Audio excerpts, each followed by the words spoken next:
What's going on, everybody? So one of the questions I get asked a lot when it comes to making comic stuff is, can you give us like a video where you tell us what we should look at? So that's exactly what I'm gonna do. So this is for 10/10/2018. Is next week. This is I went through the list, and it's a long one. These are all the books that are coming out next week. So what I did is I went through it, and I selected some titles I think are probably safe bets for you to look at. Now, I can obviously not guarantee you anything because I haven't read them yet, and these are always changing, right? We always have, sometimes books will be good, and then they'll do a heel turn. So I can't, promise you, but I think that the titles I've picked here are safe bets. I think you can look at them and not get preached to, and, not get told that you're some crazy kind of person or get any kind of agendas pushed on you. There won't be propaganda, is what I'm saying. So let's take a look at the first one. Go Power Rangers number 13. I think this is a safe bet.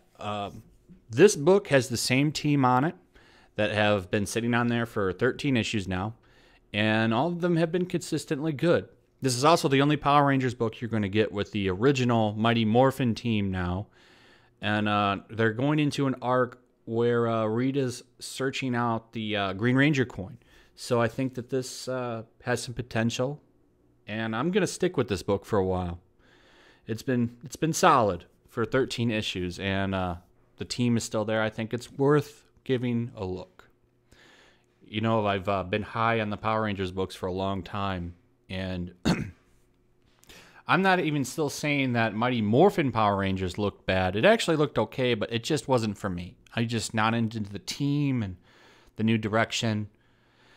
It's just not for me. Some might still like that book, but that's not coming out next week. This is, and I give it a thumbs up. Catwoman number 4, a foil cover. I read the first issue. I haven't kept reading it because I'm not really into Catwoman enough to follow her regularly. I might dip in and out here and there, but Jolie Jones is pretty talented artist. She also writes the book. She seems to love comics and doesn't run around yelling at people all the time. I would say give it a look. I think it's pretty safe. You can pick this book up and not have to worry about finding something you won't like. I'd say it's probably going to be a good time. So I do recommend Catwoman. I think some people might find something there that they want. We've got Detective Comics 990 foil. I'm kind of excited for this. We're getting close. 10 more issues, and we'll be at 1,000 issues of Detective Comics. Also, Tomasi is coming on soon. I'm not sure when, but he is coming. I think in an issue or two. This has been like a little mystery kind of detective story they've been telling. It hasn't been groundbreaking, but it hasn't been bad either. It's actually been pretty enjoyable. Detective Comics has been solid for a few issues now. Brian Hill got off a run, and now we have James Robinson doing one.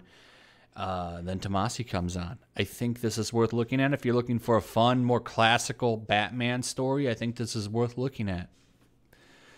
Then we have Red Hood and the Outlaws, number 27. Red Hood has actually been solid for a while. I don't read it regularly because I can't afford to read every good comic. But a lot of people like this book and give it a strong recommend. I read one a little while ago and liked it. I think you could pick this book up and probably be safe. So I do give it a recommendation. Titans 27. I read a Titans book and did a review on it a couple times. I read one recently, did a review on it. Here's the thing with this book. It's like okay, right? There's nothing groundbreaking in it so far. There's nothing like going against the grain. It was a little too mixed in with all of the totality stuff for my taste. But I think if you're looking for a book, that's just a standard comic that's just like decent and okay and fun, you could find this. It gets a maybe, I give it a thumbs up, as you could pick it up and have fun with it. But, you know, it's not my first recommend, but I'm just putting it out there. It will be interesting to see with the changes in Nightwing, though, how that's going to come into this book. Because Nightwing is a completely different character. If you watched my review on Nightwing 50, Dick has changed. Dick's a new Dick. So it will be interesting. But see right here, even the description, source wall victims. So it's going on all that stuff that I just don't have any interest in. Amazing Spider-Man number 7, even though this picture is the picture for Amazing Spider-Man number 6, seems like this just came out. It's crazy. They are pumping this book out. But all 6 have been solid. I'm really enjoying the fun focus on Boomerang. I'm really liking Nick Spencer's run. I can't lie. There's no crazy politics in it. It's just a straight-up fun Spider-Man book. I'm digging it. I'm digging it quite a bit. So, yeah, strong thumbs up right here. Strong thumbs up. Definitely worth looking at, and this I will have a review on for sure. Ben Reilly, Scarlet Spider number 25, also worth looking at in my opinion. I think the past couple of issues have been great. I think that if you enjoyed the run, if you stuck with it, right, I think that you will. You're getting a good payoff here. But to be honest, the series is kind of a mess. It's been all over the place, but if you stuck with it, man, you are getting a great payoff right now because the past 3 issues have been really good. I'm glad that I stuck it out. But this is the last issue. You'll probably get a recap, and this is going to more than likely lead into Spider-Geddon. So if you are, you know, maybe wanting to check the character out, I think this might be a good issue to pick up. So it's a recommend. Thumbs up. Mortal Hulk number 7.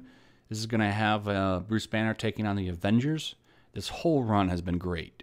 So the last issue was the weakest of the 7. I'm going to say this one will probably be good because it's going to have the fight. But, you know, I recommend this series, even though Al Ewing is kind of a jerk, for sure. But, yeah, it's a really good series. Probably one of the only Marvel relaunches of the big 3 or 4 of Iron Man, Captain, Hulk, you know. Now that they're back, this is Banner Hulk. I think this has been the strongest of all of the reboots, in my opinion. Then we got Spider-Geddon number 1. I'm really excited for this series. I think Superior Spider-Man is going to have a role in it. You got a lot of big hitters coming in.